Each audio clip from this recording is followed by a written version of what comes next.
Nu ką, sveikučiai. Sveikinas iš Gili Travanang. Vakar grįžau iš po pasiplaukiojimą su vėžliukais. Ir tikrai žinokit, kaip nuovargis jauties. Ten prisipliuškenau, prisinardžiau. Šiandien atsikėliau 7:30. Ir va, atvariau, susipakavus papusryčiauti.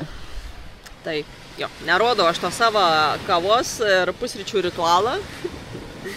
Per tiek laiką tikrai turėjo atsibuosti. Tai nusprendžiau pasiliksiu dar vieną dieną čia, nes noriu apvažiuoti aplink salą ratuką, kas tie yra 8 kilometrai, man atrodo. Nu jau tokia mažyti. Gerai, mėlyjei.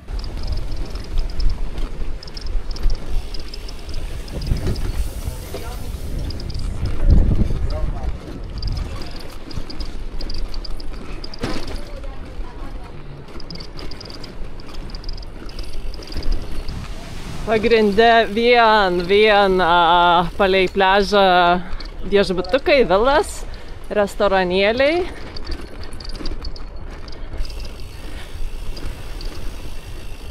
Tropinis gyvenimas.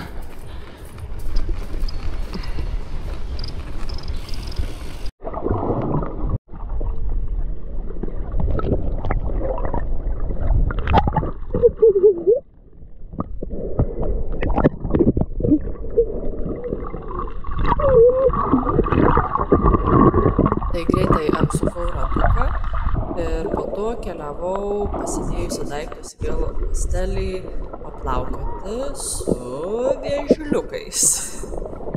Tai taip diena ir praėjo, praktiškai nieko per daug nenuveikdama, pasinardydama, kas tikrai atim labai daug energijos.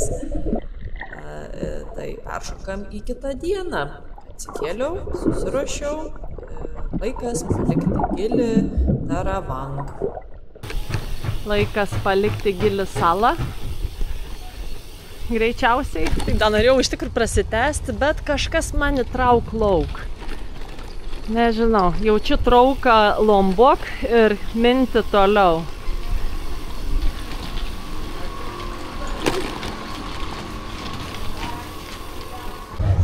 Na va, įsilaipinau, mano krūva daiktų, dviratis vėl vidury. Ir žinokit, kaip mane apgavo, kai aš keliavau į uostą, mane susistabdė anksčiau laiką ir maniau, kad ten yra oficiali būdelė įsigyti bilietą ir pasirodo ne. Tai mane apmokestina 400 000, atrodo gan normali kaina, va su turu, pirmyn atgal, bet pasirodo scams. Už viską turėjau sumokėti pusę kainas, turas 150, o šitos valtelės bilietai po 23 000, 11 eurų ekstra. Tai biški nusiviliams. Tai keliausiu į tą agentūrą, biški pasišnekėti.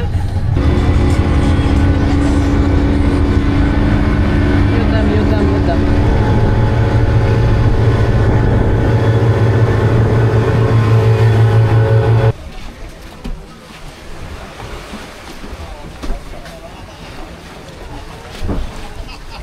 Na va, išsilaipinau, susikroviau daiktus, turiu strategiją ir bandysiu atgauti pusę sumos, kurią permokėjau.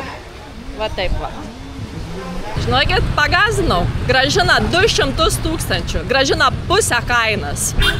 Ir iš pradžių sakau, tai mano bosas, aš galiu grąžinti tik tai 100, sakau ne, 200.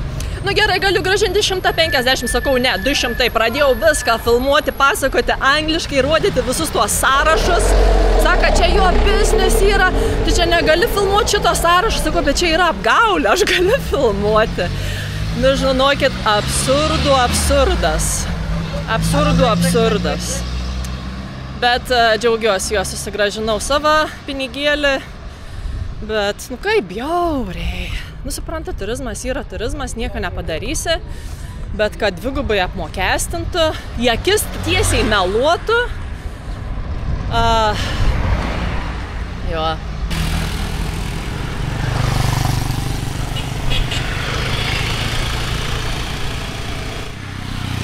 yra mažylis, veiki čia. O, kiek daug jų.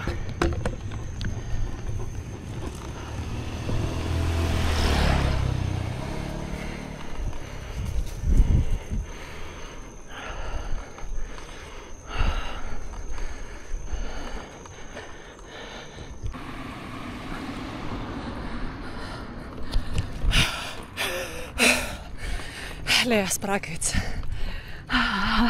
Ir žemyn į Masar, į sostinę Lombok. Reikia dviračių parduotuvę nusipirkti atsarginę kamerą, jeigu turės.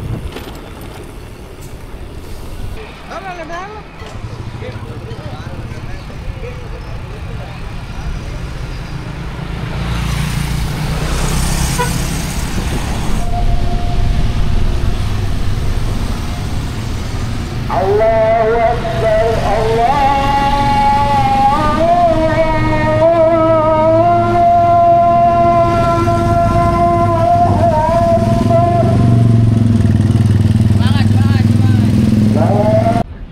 Atvariau į servisiuką uždarytą. Labai trumpas sustojimas. Atpažįstat šitą veidą. Čia bus paskutinis puodelis, man atrodo, labai ilgą laiką. Tai galvoju, biškį pasilepinsiu. Jo, už šitą sumokėjau 3 eurus, 30 kažkelis centus. Čia yra venti, jau pats didžiausias. Bet dabar va sėdžiu ir galvoju, kaip žiauru, kai su tuo vaikinuku pašnekėjau, kuris dirb ten agentūroj 7 dienas per savaitę, nuo 6 ryto iki 6 vakarą, už 45 000 rupijų per dieną, tam, kad tik tai sugebėtų įsigyti maistą. Sakė, nieko nein susitaupyti, jau dirb pusę metų gili toj saloj ir paskaičiavus, tai kas ten 2 eurai 43 centai už 12 valandų darbą. Man tiesiog yra, aš nežinau, aš tokia pikta buvau klausyti, kaip juos išnaudoja. Aišku, čia visoje Indonezijoje tos algas irgi nedidelės yra visur ir Indomaret, Alfamaret, nu, visur tikrai žmonės mažai uždirb, bet, nu, žinokit, esu tiesiog dėkinga už savo baltą subinę ir savo pasą, kuris tikrai leidžia, dabar išgėriau šitą kavą už 61 000. Nu, tiesiog man, nu, tiesiog plaukai šiaušęs, sunku suvokti.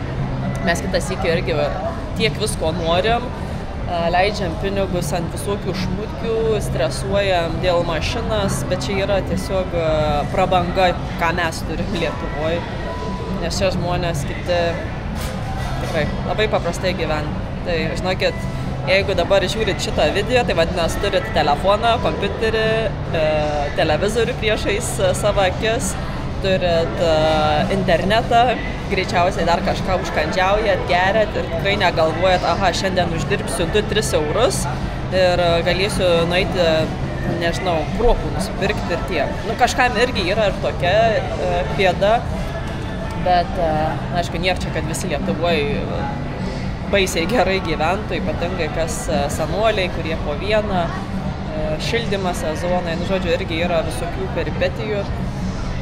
Bet jo, tiesiog, sėdžiu ir esu be galo dėkinga už viską. Va, telefonas, akiniai, piniginiai, kamera nauja. Žodžiu. Mano problemas, oi, čia kažkokia viza, dar tas anas. Čia yra smulkmena. Bet va jie ir nežino, kad yra gyvenime kažkas daugiau kitą sykį. Kiti galbūt nėra tokie edukuoti, va kai šnekėjau su tuo vaikinuku. Jis toks labai dar jauns, bet tikrai trūko biškį intelektą. Tikrai nenoriu nei smerkti nieką, bet nu, jis dar nesuprato irgi pasą reikšmės. Aš kažkaip pradėjau, sakau, bet jo, su mano pasu yra lengviau keliauti, kažkur dirbti, yra daugiau galimybių ir jis tikrai, tai va, su indonezietišku, nu jo, ten neįsidarbinsi taip lengvai kažkur Olandijoje, ar Belgijoje, Vokietijoje. Čia mums bepigu šnekėti, kai esam iš tos pačios Europos Sąjungos. Bet jo, gerai, užteks pliurpti. Šiandien dar turiu numinti 48 km, o jau yra 1:30, tai judam. Gerai, užsukau į tokią parduotuvėlę. Nu, neturėjau didelę pasirinkimą, bet nusipirkau kamerą. Nu, apdrūk. Geriau būt pasiruošus. Nu ką, ir dabar keliaujam į Kutbą, biškį lynuoj.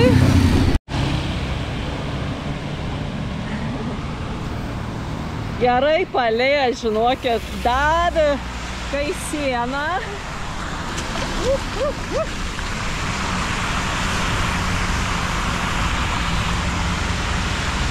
Ką ta pasiklydai?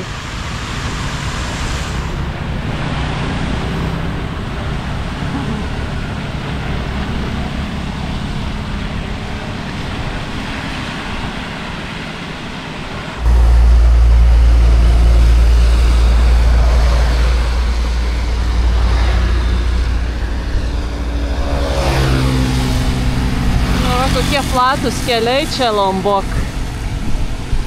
Tojelytė, aišku, visa šlapia, bet dabar taip gaivu, nei per karštą. Labai gerai. Ir galiausiai po 75 km pasiekiau tos dienos galutinę stotelę Kutos paplūdimį. Tai tam kartui tiek, mėlyjeji, mes susitiksim sekančiam video. Pažadu kada. Galbūt po savaitės, po 2, po 3. Tai ačiū už dėmesį ir iki kito susitikimo. Čiau, čiau.